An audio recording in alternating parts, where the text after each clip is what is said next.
சிப்பாய் படத்துக்கு சிக்கலை ஏற்படுத்தின இவன் வேற மாதிரி.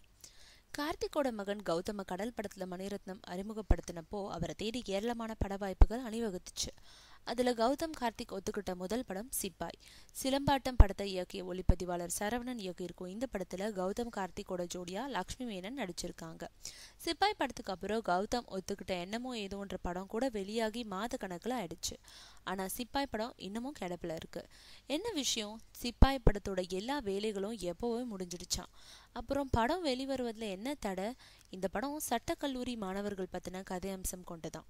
பல வருடங்களுக்கு முன்னாடி சென்னை சட்டக்கல்லூரியில நடந்த மாணவர்களோட மோதல் சம்பவங்களோட பின்னணியில இந்த படத்தோட கதையை அமைச்சிருக்காராம் சரவணன். சிப்பாய் படம் ரிலீஸ் ஆக இருந்த நேரத்துல விக்ரம் பிரபு நடிச்ச இவன் வேற மாதிரி படமும் முந்திக்கிட்டு வெளியாயிடுச்சு. இந்த படமும் சட்டக்கல்லூரி மாணவர்கள் சம்பந்தமான கதை.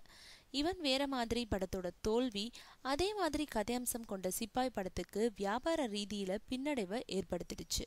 அதனாலதான் சிப்பாய் வெளியீடு தாமதமாயிடுச்சான். இப்போ சிப்பாய் படத்தை விரைவில் திரைக்கு கொண்டு வர இருக்காங்க.